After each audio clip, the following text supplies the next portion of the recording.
Welcome to Booked, where two guys tell you about the books they're reading. I'm Rob Olson. And I'm Livia Sned. And this week, we're reviewing something that oddly, I would say, has been coming for many, many years at this point. We're reviewing a book by Michael David Wilson.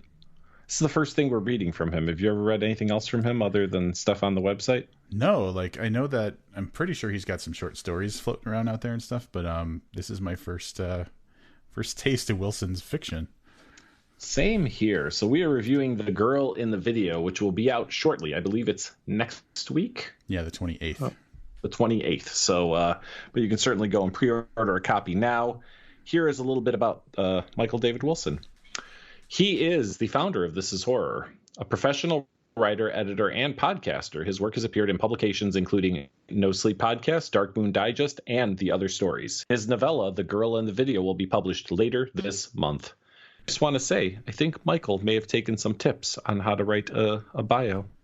All right, maybe from us. This is a first, and I kept the website up just to draw attention to this. So he doesn't have a bio on Amazon at all, and I think that's because this is kind of his first real listing on there as an individual author. So I went to his website, michaeldavidwilson.co.uk, and in the About section, he's got like a little, intro that he wrote. And then he has 3 third-person bios. One is under 100 words, one is under 50 words, and one is a 2-liner. So he has 3 distinct versions of his bio based on how much information you want. And I've never seen that before, and I think it's the most amazing thing I've ever seen. I am heading to the website. We might even have to put this on hold because I'm going to have to agree with you. Nice job, man. It's astonishing. I was like, why don't more authors, if they might have them personally, but this is right on his website. It's like, hey, for your convenience, go with the bio that fits like your requirements. So I'm astonished. It's probably like the coolest thing I've ever seen. I love it. And what's funny is we spent a lot of time talking about this, right? Like, relatively speaking. Yeah. You still picked the 2-liner bio. We spent more time talking about how cool it is that he has these different bios, and we still went for the shortest one. No, I went to it's the under 50. Oh, it is under 50. Yep. Yeah. So, but still, kudos, like huge kudos. Because when I first got to the About page, I see this big, like 2.5 paragraph, like, hey, I'm Michael and I'm talking to you thing. And I was like, well, this isn't going to work. And as I kept scrolling, I was like, get right the fuck out of here. That is wonderful. It's amazing. Yeah. So what I'm going to do is I'm going to read the synopsis, but I also want to take some time to talk about our history with This Is Horror, because we go back a while. So at some point we'll talk about us and Michael and This Is Horror over the years. But here is the synopsis of The Girl in the Video. Tell me what you like. After a teacher receives a weirdly arousing video, his life descends into paranoia and obsession. More videos follow, each containing information no stranger could possibly know. But who's sending them, and what do they want? The answers may destroy everything and everyone he loves. The Girl in the Video is The Ring meets Fatal Attraction for the iPhone generation. I like the synopsis. Yeah, it's a little tantalizing. Mm-hmm. Also short and to the point. Yeah. Which is good stuff. Yeah. I guess at this point, we'll just get right into it. Before we jump into it, I do want to just, say it bears mentioning that this is a very short book, coming in around 88 pages. So the obvious short fiction disclaimer right up front, we're probably going to have less to talk about than usual because of the length of the story. For sure. So I will say, I know I talked to Rob about this, that the similarities between the protagonist in this book, Freddie, and Michael are astounding. Like, so much so that at times I wanted to just shoot him and check on him, make sure he's okay. So we are introduced to our protagonist, Freddie, who is living in Japan and teaching in Japan, which is what I believe Michael is still doing at this very moment. And we're introduced to him on a day just like any other day, except that something bizarre happens. He receives a message through one of the social media sites that he uses, And the message is just a bit.ly link. For those of you who aren't familiar, it's a way to disguise the URL of something by shortening it using the bit.ly site. And it takes them to a video that's a little odd. Have you ever had anything like that happen to you? No. All right, neither have I. So I was just curious of like how, like, I wanted to know if this is a thing that happens to people. Yeah, so he follows the link, and the video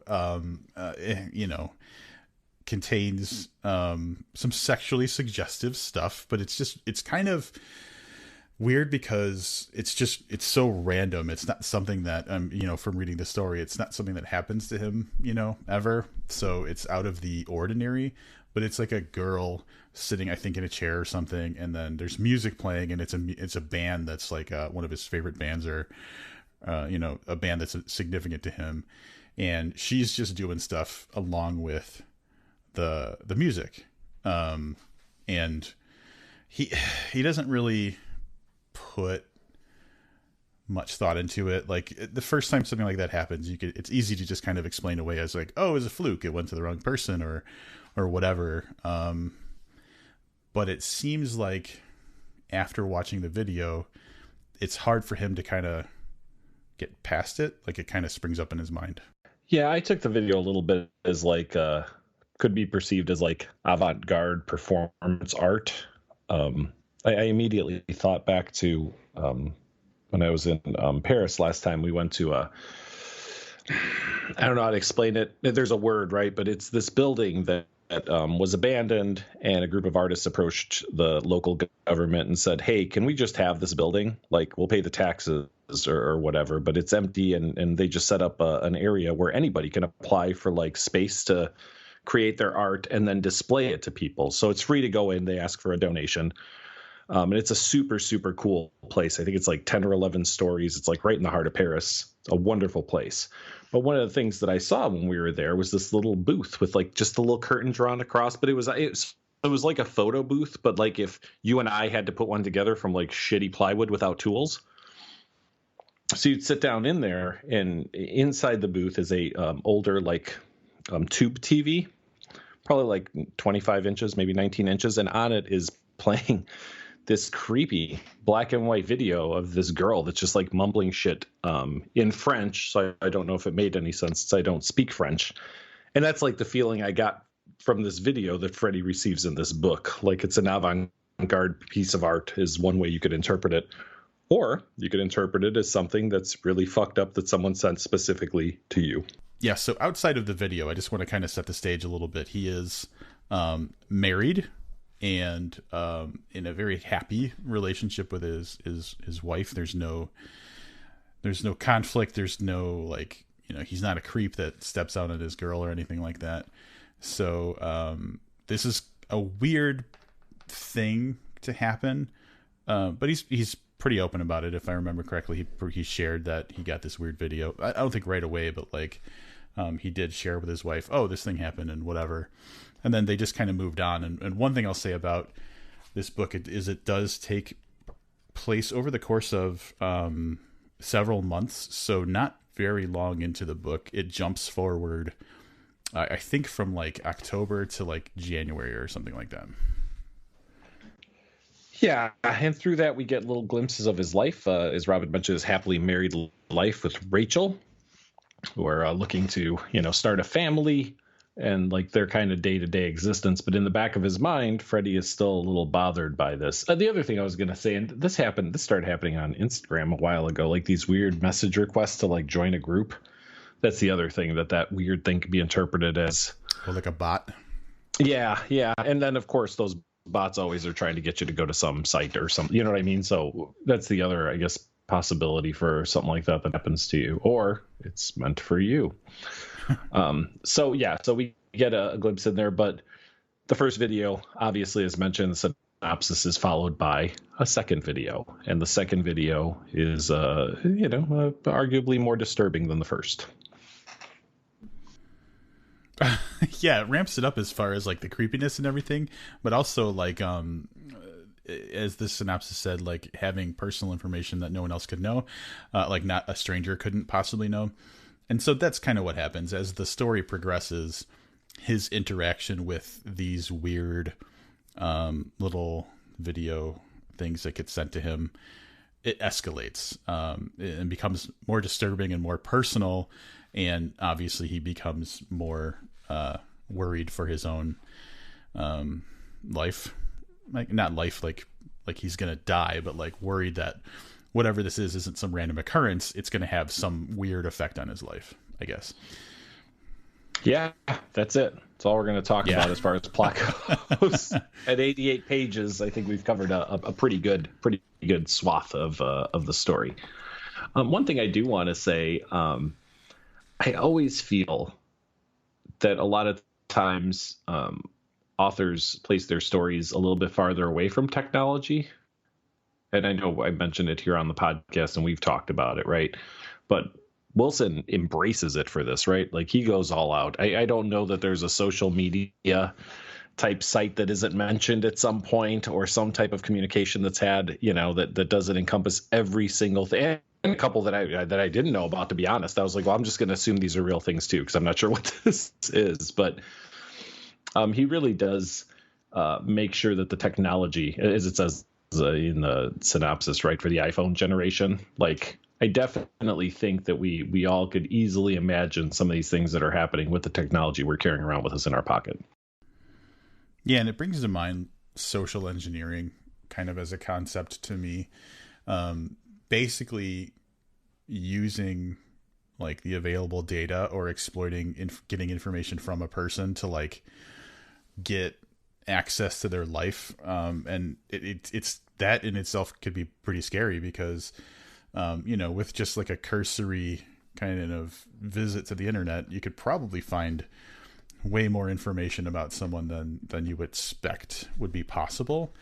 Like, looking at their photos online leads you to figuring out where they work or where they live and stuff like that. So that definitely does, using that is a good way to inject tension into a story that, relies on that type of effect. And we've seen it, I think, kind of poorly executed. I can't think of an example off the top of my head, but like Livius was kind of getting at, technology and especially social media and stories can be hit or miss. Like it can be used poorly or it could be used well. And I think he did the technology and social media stuff pretty much exactly how he should have.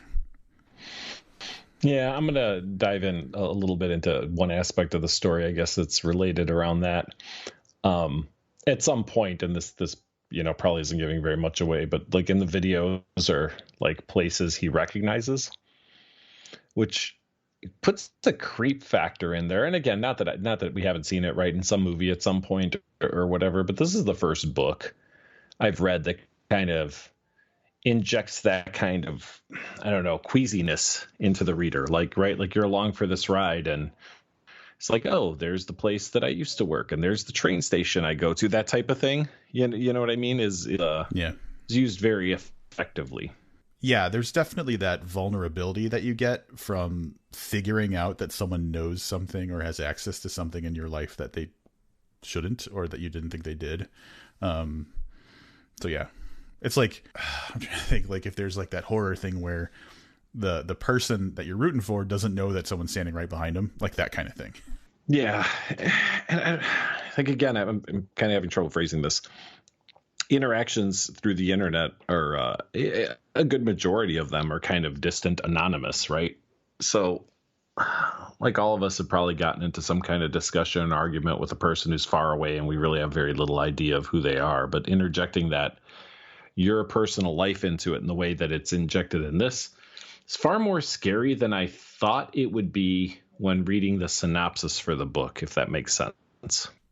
Yeah, I'm going to agree. And like, so one of the things that I was thinking about as you were saying that, there's that I keep thinking, I want to personalize this. I want to figure out like what in my life has happened in a freaky way like that. And this is totally different, but like it gave me such a creep factor.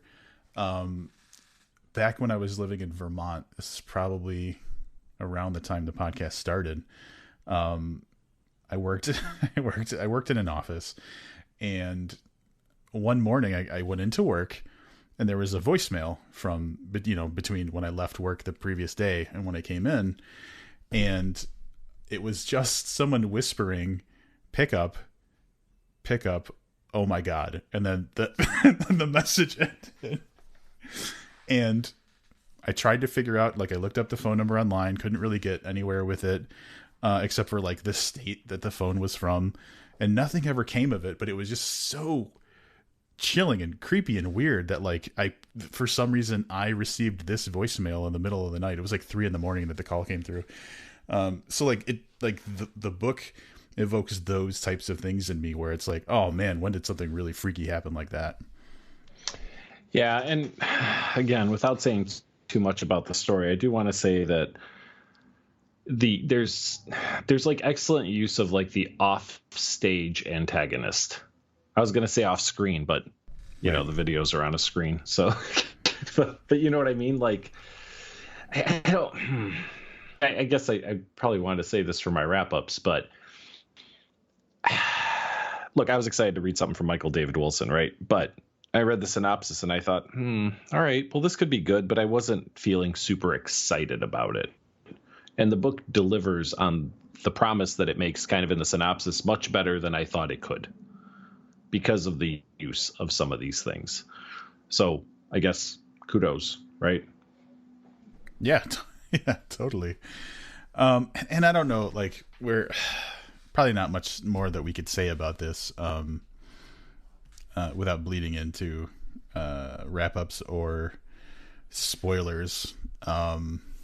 So yeah, like, I just keep, I don't know why, but I keep going back to the personalizing of it. Like, I want to know, like, Livius, like, what would you do in this situation? Or like, what's happened to you like this? For some reason, that's the only thing I'm obsessed about right now is, like, it seems like it's the start to a conversation about, like, what kind of freaky stuff has happened in our pasts.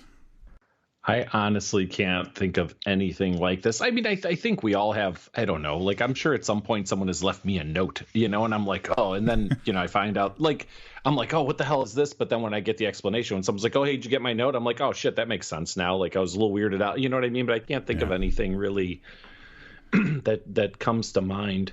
I don't spend a lot of time on social media either, so I don't know if that hurts or helps, or, you know what I mean? Like, my chances of running into something similar to this.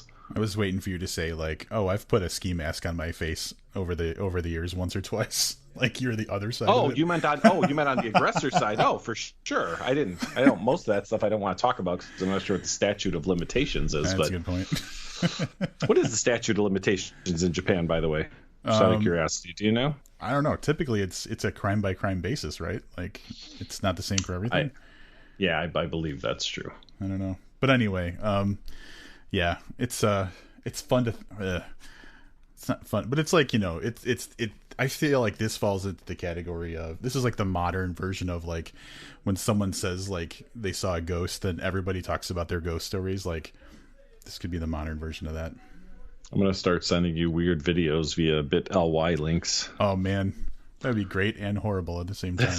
They would all just be like the ones in the book that, like, keep coming up. Like, I don't know, they're like two girls in a cup, swap, whatever, right? Like, goatsy. Like, that's, I'm just gonna send you that kind of shit. That was all right. You know what? Now that you say that, that was one thing that I noticed, is that, in the narrative, it did, like, the creepy, not creepy, but the gross out kind of, like, classic internet stuff that you share with someone to gross them out, or just, you know, get a reaction out of them. He had a lot of knowledge of that. So yeah, right. Can I tell you how hard it is still now sitting at the computer to not, I have no idea what swap.avi is. I don't know if you do. No. But that one I had no idea. And it's so tempting to just key it in and see what happens. And I'm like, no, you know what? I think I'm going to pass. There's some that, like, I just knew it wasn't going to be worth it to, like, know what it is. Nope. So maybe when we next talk to Wilson, we'll have to figure out, like, maybe he's the guy that created all this stuff. Who knows? Maybe we'll have him on and we'll live review a few of those where we just all pull them up at the same time. Yeah, that could be, well, that would make for an entertaining episode for sure. Dude, I don't know. Japan might have some like, well, never mind, because they're the tentacle porn capital of the world. I'd say they might have some like weird restrictions. Like he might not even be able to look at that shit like from.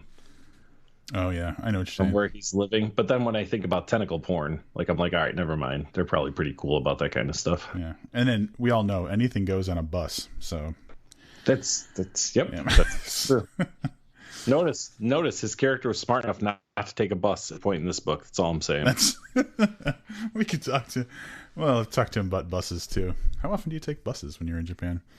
Hey, how about some wrap ups? Yeah, I'll go first since I kind of half-assed started mine already. Again, I was really looking forward to reading something by Michael Wilson. I read the synopsis ahead of time, and I was like, all right, like I wasn't super excited by the synopsis. But then I got into the book, and I was like, all right, he's really going to lean hard into this tech thing. I kind of like that because, like I said, I feel like authors tend to stray away from technology a little bit in their stories. I like that, and then the avant-garde, horror videos that are coming through. I was really kind of titillated by them. I love the idea of that kind of thing. Like I said, I loved the weirdness of the video I saw when I was in France, and that's kind of what I had playing in the back of my head during some of these videos. So I found myself really engrossed in the story. I'll also say that I didn't think the story was going to go where it eventually went, and that's really all I can say on that. So again, nice job, because I couldn't call the ending of this book, and when I say the ending, I'll mean like the last fifth of it or so. So I think he did a really good job. I would have liked to have seen this a little longer, and I happen to know because Rob and I had talked beforehand a little bit about this, so I kind of know his feeling on this too.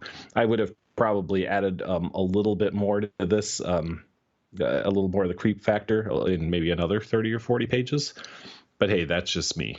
So overall, I'll touch a little bit on like my high and low scores for this. The lowest score I gave this was for audience, and that's a 6. And I think a 6 might be a little high because this is definitely not for everybody. As a matter of fact, I mean, I think if you're in a horror, it's for you, but in an overall engrossing audience, relatively small group of people that would be looking for this kind of thing. But I did give it 9s for pace and for plot because I was really impressed. The pace was just it was pretty fast, and then the plot I thought was really well thought out and well delivered. So overall, my final score on that is an 8 out of 10. All right, full disclosure, as Livius was delivering his wrap-up, I did update some of my scores, just based on the conversation we had to move the score up overall a little bit. The one thing that the only real drawback I can think of for this story is the classic Livius. I wanted to spend more time with the characters, which is something that it's, this book is 88 pages. It's a small format story. So you're going to have to make some sacrifices for the sake of brevity and to keep the pace what it is. But that's the lowest score I gave was pace and audience, because similar to Livius, I do think that there's people who wouldn't enjoy this just based on the content, but also I would have liked to see this, like 40, 50 more pages, just so that I could live in the character a little bit more, but also some of the creepy stuff that happens before we get to the inevitable conclusion. So really that's the only drawback, and it's not a drawback of the story. It's a drawback of what my expectations are. So I want to make that very clear. It's not a problem with the story. I just feel like I would have liked to have seen some of the parts grown a little bit, because I think it could have helped with the impact of what, happened overall. That being said, I think he did a great job of, I guess all the things that we talked about, but giving us a good plot. I'll agree with Livius. Didn't see that ending coming, and just making it relevant and doing stuff like technology and social media accurately. Again, not accurately, but like in a way that enhances the story as opposed to making it feel like ham-handed or something. My score was originally lower, but as we talked it through, I kind of realized that, I was maybe being a little harsh, or maybe talking it through, maybe understand things better. So I'm ending up as an 8 as well, which gives this an overall score of 8 out of 10 for the podcast. Nice job, Michael. The Kindle edition is currently available for pre-order. It does not appear that the paperback is on Amazon as of the time of this recording, but I definitely think this is a fun little one that you'll want to breeze through in an hour and a half in the afternoon at some point. Yeah. So before we move on to other topics, I just want to kind of go over the history of the podcast, Booked, and Michael and his podcast, This is Horror, for anybody who's not familiar. I think they came on our radar originally when we found out we were nominated for the This is Horror Awards. The 2012 This is Horror Awards was nominated for Best Podcast, which we did win. And then, after that happened, we started to collaborate on things and just befriend these people. So here's a little bit of information. We first podcasted together with a review of the Lords of Salem movie, which we did as a crossover episode. It posted on both podcasts. That was our episode 145 and their episode number 7. So at the very beginning of that podcast, we had a little bit of action on there. They also did a review of the Booked anthology in their 13th episode, which me and Livius were both present for. And then the 17th episode, which I don't even remember doing this, but we did a Hannibal season 2 discussion. So we appeared on their podcast a few times. Michael did come on to do an interview with us right around episode 250. And then, through the years, aside from just getting the multiple This is Horror awards that we have won, he's just been kind of a constant presence for the podcast. To the point where, when he was doing hey, what microphone are you using? Or hey, what software are you using? Stuff like that. We've done kind of trade talk as well. And let's not forget, great contributions to the horror scene, right? Through This is Horror, the website and the podcast. Numerous books published, right? So chapbooks and novellas, but some brilliant ones. We just talked to Josh Mallerman, right? A couple of weeks ago, and The House at the Bottom of the Lake is still one of my favorite novellas of all time, and that was published through This is Horror. So outside of our particular relationship with him, Michael's doing great stuff for in and around the horror community. Yeah, and he gave Bob Pastorella a place to share his lovely Texas accent. That's also true. So there you go. So good job, Michael. He'll be on with us in a few weeks, right? Couple weeks, I think, is when we're scheduled. We still have to work out a schedule because he's on another planet or something, and the time zones are a little funky. Yeah, you'll be hearing from him soon, is what I'll say about that. All right, move along to the elephant in the room, right? Oh my God, there's an elephant in your room? There isn't one. Oh, I've been to your place. Never mind. No elephants fit in your place. Like a baby elephant probably could. Yeah. Yes. So, yesterday in the morning, I received a message from a good friend of the podcast, Craig Walwork, which is not unusual. Craig and I communicate, fairly regularly. Seems like over the last couple of months, a little more often than we did. But I think I'm just going to read. I'm going to read the message to you. You heard ?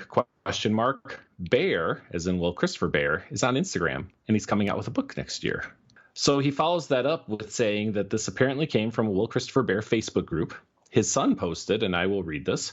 Howdy, folks.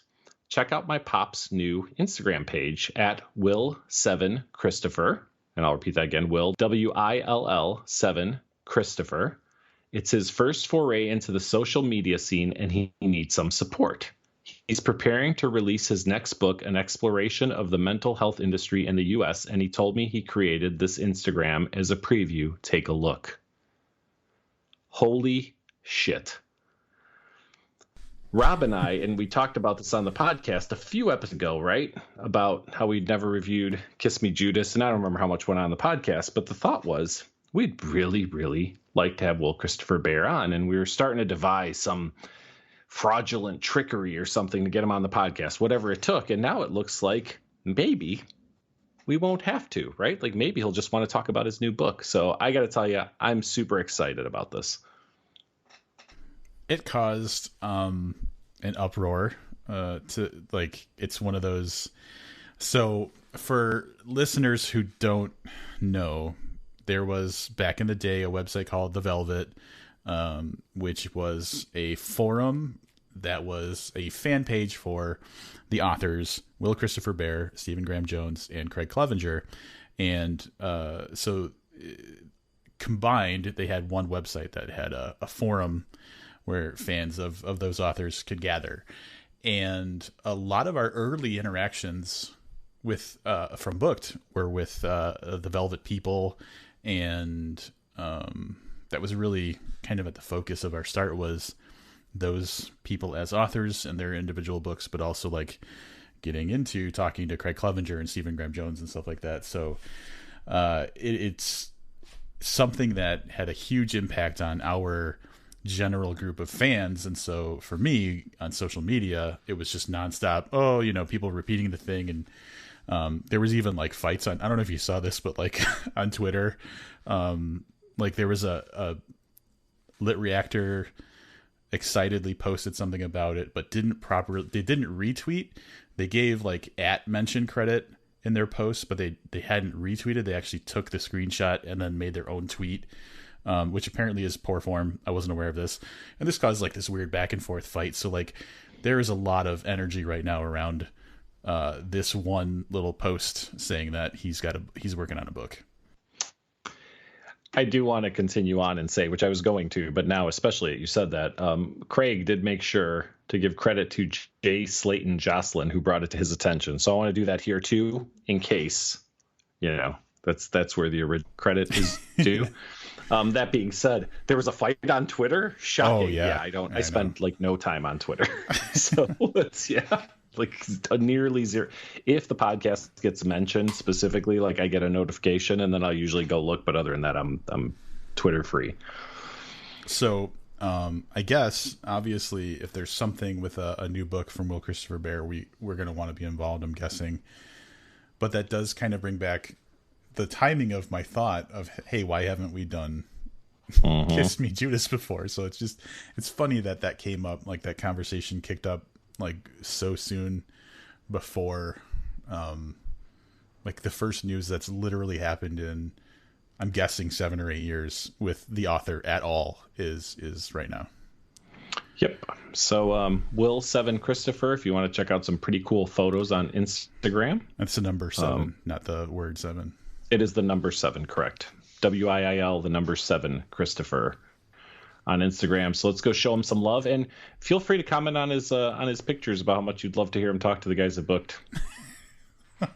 Just saying. Wow. I mean, if that's what you're thinking, if you want to hear him, like, make it known. Look, for years I've been thinking, well, 2 out of 3 ain't bad, but now I feel like I'm not going to rest until there's a restraining order or a Will Christopher Bear interview. Yeah, depending on timing, there could be both. Listen, and I'm actually okay with both. What would suck is I'll be in jail and then he'll want to talk to you about what an asshole I am, right? So like I'll be locked up. Like the restraining order will be digital, and I won't be able to be on it. And it'll be you and him talking for like an hour and a half, and you'll be like, "Yeah, he is fucking annoying sometimes. Jesus Christ, when he gets something in his mind, he won't let it go." And that guy's like, "I fucking know, it's crazy." But then I'll be like, "Who's gonna pick the books now?" I have already created like 42 Instagram accounts, so I can individually message him about, hey, how come we haven't heard you on Booked yet? So we're good to go. I got Michael David Wilson involved. They were making videos now that we're going to send to him. It's crazy. Stuff that no stranger could know. That's terrifying. But I'm happy so this is nice for all the people who have never waned in their fandom for Will Christopher Bear. It's a phenomenon that's astonishing to me. Like, I think if we went 4 weeks without posting an episode, I can't imagine what that would do to our listenership. This dude's been out of the game close to a decade, and there are some people that are just so fanatically like loyal to him and his body of work that like it's pretty crazy. But I'm glad that they got something, a little new nugget to nibble on. And I'm totally willing. I don't even know if this is a nonfiction book, and I don't care. Like, we'll probably review the nonfiction book if that's what it takes. Wow. All right. Okay. He posted 6 minutes ago. Is that too fast to like something on Instagram? I don't know the etiquette for that. All right. I just like stuff when I'm looking at it. So yeah, that's what we're hoping for. That's what we're hoping for. Will Christopher Bear interview and for sure a review. Other than that, apparently there was some. See, here's what happens. This is the time, right? Like podcasting in the time of COVID. Like the Bram Stoker Awards happened to relatively little fanfare because it was all kind of done online. So it snuck up on me. I realized the Bram Stoker Awards were yesterday when Rob messaged me to tell me who one of the winners was. And I was like, oh, Bram Stoker Awards. Usually I'm pretty well clued in beforehand, but yeah, not this time. Yeah, so I think we're going to do our usual thing, which is just to talk about the categories that we have some sort of, like we've talked about them on the podcast before, we know them or something like that, because that's what we know. The real big one was that Paul Tremblay, his collection Growing Things and Other Stories, won Superior Achievement in a Fiction Collection. And yeah, I mean, he had some decent competition. John Langan, who wrote The Fisherman, was on that list, and then a couple other names we recognize as well. So congratulations, obviously, to Paul for his win. For sure. Well deserved, man. That collection had some pretty special stuff, like inside some of the stories, like really, really well done and well deserved in my opinion. We should cover, I guess, a couple of the other ones. So Superior Achievement in a Novel did not go to either of the two that we reviewed last year, which was Inspection by Josh Malerman and Chuck Wendig's Wanderers. It did go to Coyote Rage by Owl Going Back. I might add this to my personal reading list just because I'd like to see what beat out Inspection. Yeah. So, like, personally, I'd like to know, right? Because I loved Inspection, so I'd like to see what beat it. As I'm sure everybody here knows, Inspection was kind of my pick for of the two that we read, the one I thought should win. Another category that's worth mentioning, Superior Achievement in a First Novel, went to The Bone Weaver's Orchard by Sarah Reed, who, while we haven't had her on the podcast, has always supported us, and I see her often in the social media kind of friend group. So big congratulations. I have to imagine having a Stoker award for your first novel has to be kind of an over the moon achievement. Wasn't it Baby Teeth last year? It was. So that's heavy. That's big shoes to fill. Good company. Yeah. And that's the thing. Like, you only get one shot at the first novel. Yeah. So, you know what I mean? It doesn't matter how many great books Malerman puts out, right? Like, he had one shot at first novel. Nice job, Sarah. Great job. Other than that, not a lot that you and I are kind of like really, into or stuff we've really talked about on the podcast very much. Right. So, yeah, I mean, there's names around there that we recognize and stuff, but yeah, those are the ones that, but obviously congratulations to all of the winners. Mm-hmm. Because for sure. That's cool. We should, I think one year down the road, maybe when we're like 20 years in, there'll be the Booked Awards or something like that. Yeah, maybe. I thought you were going to say that maybe we could win a Bram Stoker award. Because I was like, Michael Wilson, fine. I was like, all right, enough of this shit. I'm getting a book out there. And maybe we should start thinking about our own Bram Stoker award. It's probably more, it's probably the better thing to want to have. Yes, because giving awards is easy. Getting awards, on the other hand, not so easy. So, yeah. We'll see. Other than that, I know we've been talking a lot about our TV viewing because, at least for you have been allotted significantly more time to watch television. What are you into this week? All right. Well, the first thing that I want to say, and I don't know, I honestly have no idea whether you've been keeping up with this show or not. I believe you probably are. But the new season of What We Do in the Shadows started this past week. Mm-hmm. Did you watch the 2 episodes? I did. Yes, I did. Yeah. Jesus. So So funny. Both episodes were great, and I just love that show. Like, I was worried when it first came out that it would kind of be a pale, impression of the movie, and I feel like it trumps the movie in several ways. And then I was like, oh man, a second season, but like the second season started so strong. The whole Guillermo arc is hilarious. And yeah, he's eating his own dry poops. I spoilers, bro. Spoilers.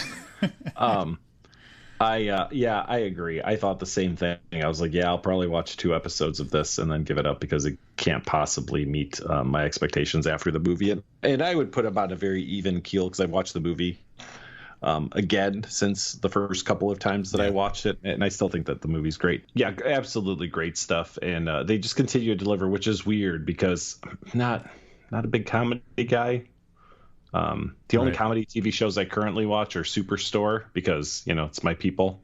And What We Do in the Shadows, also my people. And I did watch The Office, totally not my people, but I did like The Office a lot. But other than that, I have no love for any recent. I mean, I grew up watching like Three's Company and Happy Days and stuff, right? So I love those shows, Sanford and Son, but I have no love for current TV comedy with those exceptions. So for me, that's pretty high. That's pretty high bar across. Yeah. Have you ever watched Killing Eve? Every episode, including the first one of the season. Okay, cool. Because I watched it too, and I was like, where are they going to go with this? And it's pretty interesting that like the opening scenes with like where what's going on now, I thought was pretty funny. Yeah, it's a great show. That is, did you ever watch Fleabag? Did you ever get around to watching that? All right, so I apologize. I don't remember what a 3 like name Phoebe Waller-Cates maybe. I might be getting that wrong.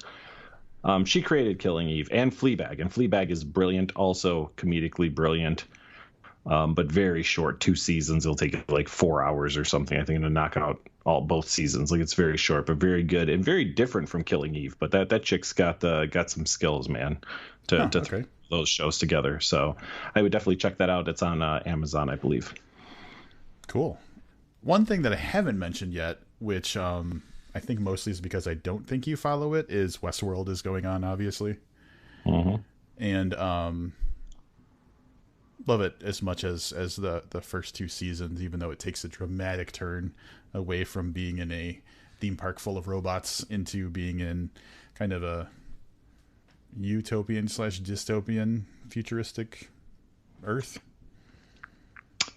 I have to go back and try. I tried to watch season 2, episode 1, and I felt so absolutely lost that I gave up. And this is like when it came out, whatever, I'm assuming a year ago. So season 1, I actually really liked. And then season 2, episode 1, they lost me, and I kind of never went back. So that might be something as the TV viewing, the summer tends to dry up. Maybe that's one that I revisit. Yeah. And I will say that, the third season, the show creators, Lisa Joy and Jonathan Nolan, made it specifically clear that this was more of a straight narrative, not all the weird timeline jumping that was indicative of the first and second season. So much more linear, but obviously there's still a lot of like, it makes you question different things, as not like when things happen, but like other stuff that causes confusion. So it is one of those that you have to pay a lot of attention and like think about.